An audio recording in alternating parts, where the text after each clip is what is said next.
अवधूत चिंतन श्री गुरुदेव दत्त श्री स्वामी समर्थ महाराज की जय। श्री स्वामी समर्थ सर्व ताई आणि दादांना तुमचं सर्वांचं स्वामी समर्थ माझी आई या चॅनलमध्ये स्वागत आहे। आजचा दिवस स्वामी महाराजांच्या कृपेने तुमचा सुखाचा आणि आनंदाचा जाऊ हीच स्वामीचरणी प्रार्थना करून आजच्या व्हिडिओला सुरुवात करूया। तर बघा, आता 26 एप्रिल 2025ला स्वामी महाराजांची पुण्यतिथी आहे। आता प्रत्येक ताईनी आणि प्रत्येक दादानी स्वामी महाराजांच्या प्रकट दिनानिमित्त भरपूर साऱ्या सेवा केलेल्या आहेत। तर त्याचबरोबर स्वामी महाराजांची पुण्यतिथी ही 26 तारखेला आहे। तर 26 तारखेला स्वामी महाराजांनी आपला देह ठेवला।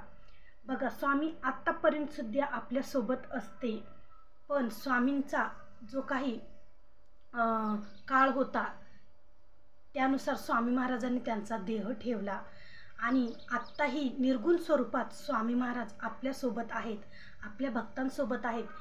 जी आपली काही इच्छा आहे ती सर्व काही ते पूर्ण करतातच। मग आपण प्रकट दिनानिमित्त भरपूर साऱ्या स्वामी महाराजांच्या सेवा तर केलेल्या आहेत, पण आपल्याला आता स्वामी महाराजांच्या पुण्यतिथीनिमित्तही सेवा करायची आहेत।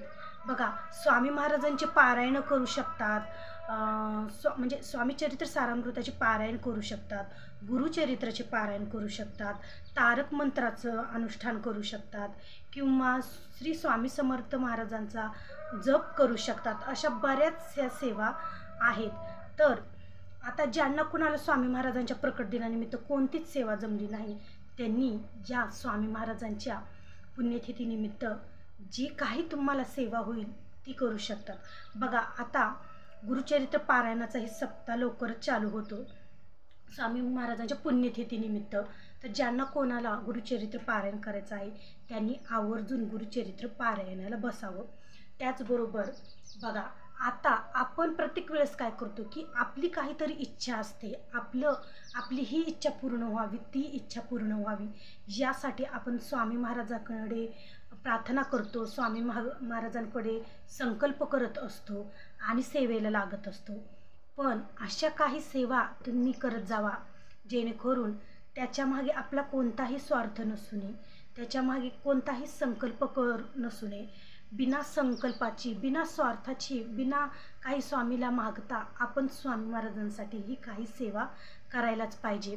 तर तुम्ही जर तुमच्या मनात जर खूप इच्छा असेल की हां, आता स्वामी महाराजांची पुण्यतिथी आहे, आपण स्वामी महाराजांच्या प्रकट दिनानिमित्त तर सेवा केलेली आहे, आपली जी काही इच्छा आहे त्या इच्छा मागून आपण स्वामी महाराजांची सेवा केलेली आहे, तर आता फक्त आणि फक्त स्वामी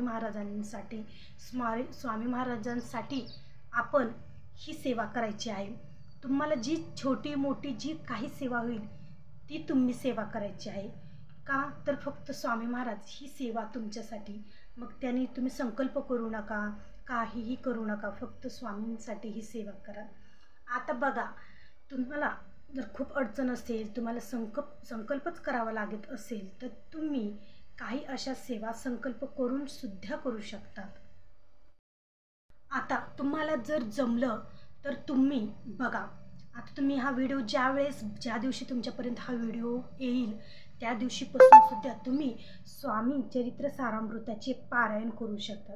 बघा, तुम्ही दररोज जर एक पारायण केलं तर तुमच्या स्वामी महाराजांच्या पुण्यतिथीपर्यंत जेवढे काही पारायण होतील तेवढे तुम्ही करायचे आहेत।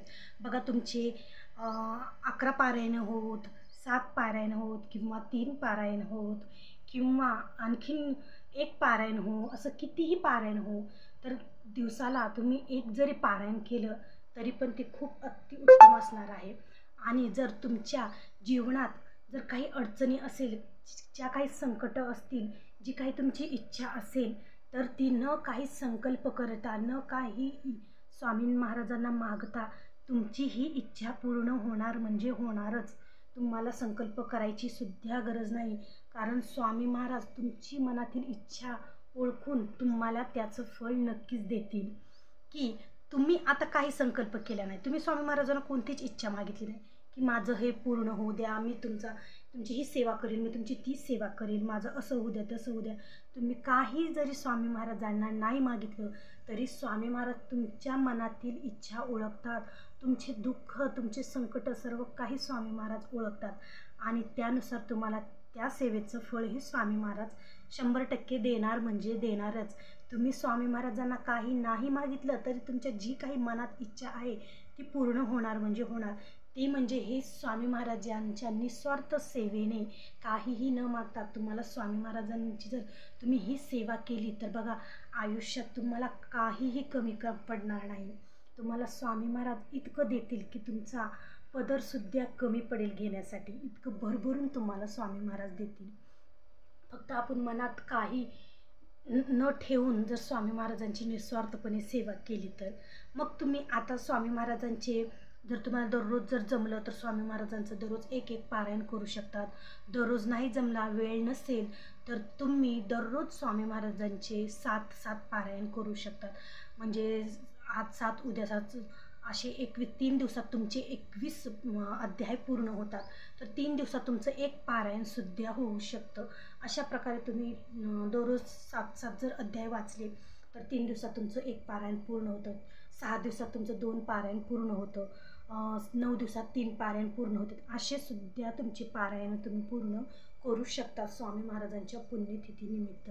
त्याचबरोबर तुम्ही स्वामी महाराजांपुढे 10-15 मिनिट बसून स्वामी महाराजांपुढे फक्त श्री स्वामी समर्थ, श्री स्वामी समर्थ, श्री स्वामी समर्थ असं जर मनोभावातून जर स्वामी महाराजांचं नामस्मरण केलं की स्वामी महाराज मी एवढे दिवस, स्वामी महाराज तुमच्या पुण्यतिथीनिमित्त मी एवढे दिवस तुमचं नामस्मरण घेणार, तुमचं मी मुखात नाव घेणार, असं सुद्धा तुम्ही स्वामी महाराजांना सांगून जर स्वामी महाराजांची ही सेवा केली तर खरंच खूप म्हणजे खूप जे काही तुमची मनात इच्छा आहे, ज्या काही अडचणी आहेत ती नक्कीच तुमच्या दूर होतील.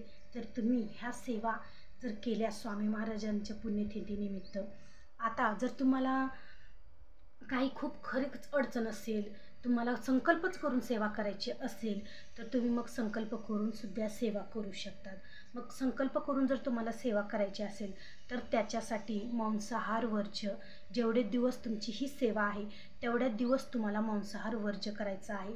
त्याचबरोबर तुम्हाला अन्नसुद्धा वर्ज्य करायचं आहे. तुम्हाला अन्न खायचं नाही. जर संकल्पयुक्त जर तुम्ही कोणती सेवा करणार असाल तर तुम्हाला अन्न टाळायचं आहे. या काही अटी नियमसहित तुम्हाला हे करायचं आहे. आणि गुरुचरित्र पारायण जर तुम्हाला करायचं असेल तर मग तुम्हाला तर माहिती आहे, कांदा लसूण वर्ज्य, ब्रह्मचर्याचं पालन करावं लागतं. त्याचबरोबर मांसाहार वर्ज्य करावं लागतो. आपल्या 7 दिवस आपलं एकच धान्य खायचं, 7 दिवस एकच पालेभाजी जी काही खायची आहे तीच खायचं. त्याबरोबर आपलं अंथरूण वेगळं असायला पाहिजे, कॉटवर दिवाणवर आपल्याला झोपायचं नाही. हे सर्व काही अटी नियम करूनच आपल्याला गुरुचरित्राचंही पालन करायचं नाही.